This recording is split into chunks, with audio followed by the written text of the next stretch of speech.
بھی ہمارا آخری ٹھکانہ ہوگا، جس کے بارے میں اللہ فرماتا ہے کل نفس ذائقۃ الموت وانما توفون اجورکم یوم القیامہ فمن زحزح عن النار وادخل الجنہ فقد فاز وما الحیاۃ الدنیا الا متاع الغرور۔ اے لوگوں، اے انس و جن، تم میں سے ہر ایک کو ایک نہ ایک دن مرنا ہے، اور تمہارے اس دنیا کے اندر کیے گئے تمام چھوٹے بڑے اعمال کا پائی پائی کا حساب و کتاب دینا ہے۔ ایسا انسان اپنے مقصد میں کامیاب اور کامرہ ہوگا جس کو اللہ کل قیامت کے دن جہنم کی اس دہکتی ہوئی آگ سے بچا لے گا اور جنت کے اندر داخل کر دے گا۔ فقد فاز وما الحیات الدنیا الا متاع الغرور۔ یہ دنیا کی زندگی تو محض کھیل اور تماشے کی جگہ ہے، اس لیے اس دنیا کے چکا چوب میں، اس کی رنگینیوں میں، اس کی دل فریبیوں اور اس کی آسائشوں میں ہم کو اور آپ کو نہیں پڑنا چاہیے، بلکہ اس آخرت کی فکر اور تیاری کرنی چاہیے جو جہاں ہم کو اور آپ کو ہمیشہ ہمیشہ رہنا ہے۔ تو اللہ مومن بندوں کے اوصاف حمیدہ کا تذکرہ فرماتا ہے کہ والذین یبیتون لربہم سجدا وقیاما والذین یقولون ربنا اصرف عنا عذاب جہنم ان عذابها کان غراما انها ساءت مستقرا ومقاما۔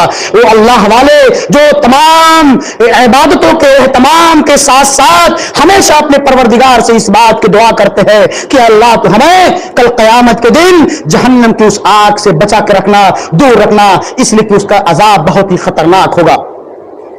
اور اس کے بعد اللہ فرماتا ہے کہ والذین اذا اسرفوا، والذین جو اللہ والے ہوتے ہیں جو اللہ کے دیے ہوئے مال کو اس کی راہوں میں خرچ کرتے ہیں تو نہ اسراف کرتے ہیں، نہ تبذیر کرتے ہیں اور نہ کنجوسی اور بخیلی کرتے ہیں، بلکہ اللہ والے اللہ کے دیے ہوئے مال کو اس کی راہوں میں نہایت ہی اعتدال کے ساتھ، میانہ روی کے ساتھ اللہ کے دیے ہوئے مال کو اس کی راہوں میں خرچ کرتے ہیں۔ والذین لا يدعون مع اللہ الہا آخر ولا يقتلون النفس التي حرم اللہ الا بالحق ولا يزنون۔ اور اللہ فرماتا ہے کہ اللہ والوں کی صفت یہ ہے کہ کبھی اللہ رب العالمین کے ساتھ کسی اور کی عبادت نہیں کرتے، اللہ کے علاوہ کسی اور کی درگاہوں پر جا کر کے، مزاروں اور خانقاہوں پر جا کر کے اپنے ایمان کا سودا نہیں کرتے ہیں۔ یہ اللہ والوں کی پہچان ہے۔ کبھی کوئی پریشانی آتی ہے، کوئی مصیبت آتی ہے، کوئی غم لاحق ہوتی ہے، اللہ کے دربار میں آ کر کے اللہ کے سامنے اپنی جبین نیاز کو خم کرتے ہیں،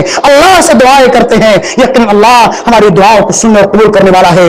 اور کسی جان کو ناحق اس دنیا کے اندر، سماج کے اندر قتل و خوریزی کا بازار گرم نہیں کرتے ہیں، کسی کو ناحق قتل نہیں کرتے ہیں، کسی پر ظلم و زیادتی نہیں کرتے ہیں، اور زنا جیسے گھناؤنے جرم کا ارتکاب نہیں کرتے ہیں۔ یہ اللہ والوں کی صفت ہے۔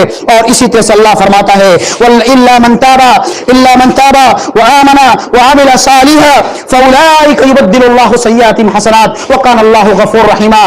اللہ والے یہ اللہ سے خالص توبہ کرتے ہیں، ہمیشہ چلتے پھرتے اٹھتے بیٹھتے اللہ سے توبہ اور استغفار کرتے ہیں، تو اللہ ایسے لوگوں کی برائیوں کو، ان کی خطاؤں کو، ان کی کمیوں اور کوتاہیوں کو اللہ نیکیوں میں تبدیل کر دیتا ہے۔ فاولئک یبدل اللہ سیئاتہم حسنات وکان اللہ غفور رحیما۔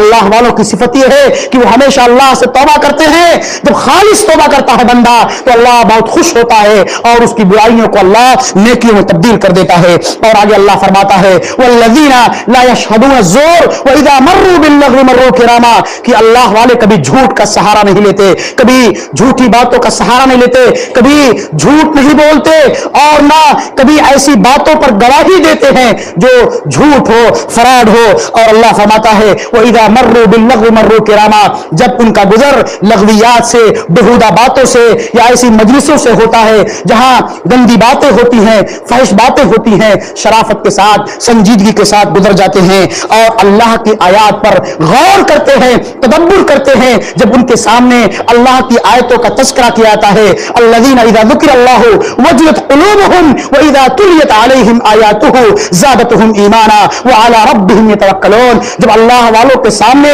اللہ کی آیتوں کا تذکرہ کیا جاتا ہے، کتاب اللہ اور سنت رسول کی باتیں بتائی جاتی ہیں تو ان کے ایمان میں زیادتی ہوتی ہے، ان کے قلوب و اذہان میں کتاب اللہ اور سنت رسول کی باتیں پیوست ہوتی ہیں۔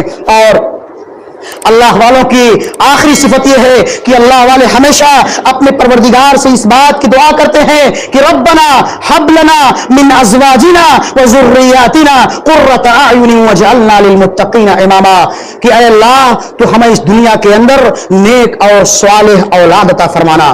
ربنا حب لنا من ازواجنا وذریاتنا، ہماری بیویوں سے ہماری اولاد سے اس دنیا کے اندر ایسی اولاد پیدا فرمانا جو ہمارے آنکھوں کی ٹھنڈک ہو.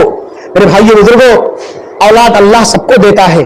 اللہ اس بات کی تعلیم دیتا ہے کہ تم اللہ سے اولاد مانگو، لیکن اللہ سے ہمیشہ نیک اور صالح اولاد کی تمنا کیا کرو، دعا کیا کرو. اللہ سب کو اولاد دیتا ہے، لیکن جس کی اولاد اس دنیا کے اندر نالائق نکل جائے اس کا گھر جو ہے اس دنیا کے اندر جہنم بن جاتا ہے. اور جس کی اولاد نیک ہو، صالح ہو، دیندار ہو، نمازی ہو، تقوی شعار ہو، اس کا گھر اس دنیا کے اندر جنت میں بن جاتا ہے. اللہ رب العالمین فرماتا ہے حضرت اسماعیل، حضرت ابراہیم کے اس قول کا تذکرہ فرماتا ہے کہ انہوں نے اللہ سے دعا کی تھی، ربی من الصالحین، اے اللہ تو مجھے نیک اور صالح اولاد عطا فرمانا. تو اللہ نے حضرت ابراہیم کو اسماعیل کی شکل میں نیک اور صالح اولاد عطا فرمائی. حضرت زکریا نے اللہ سے دعا کی تھی، اللہ نے حضرت یحییٰ کی شکل میں ان کو نیک اور صالح اولاد دی. تو اللہ ہم کو اس بات کی دعا تعلیم دے رہا ہے کہ جب بھی اللہ سے دعا کرو، اولاد مانگو، تو نیک اور صالح اولاد کی تمنا کرو. ربنا حب لنا من ازواجنا وذریاتنا قرۃ اعین واجعلنا للمتقین اماما.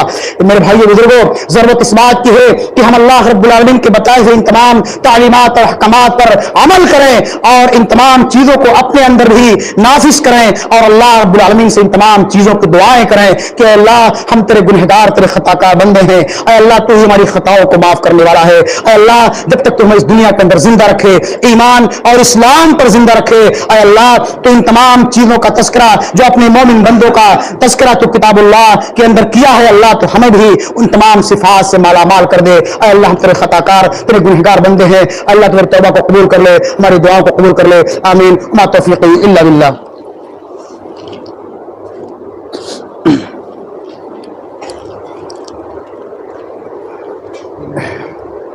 ان الحمد للہ نحمده ونستعینه ونستغفره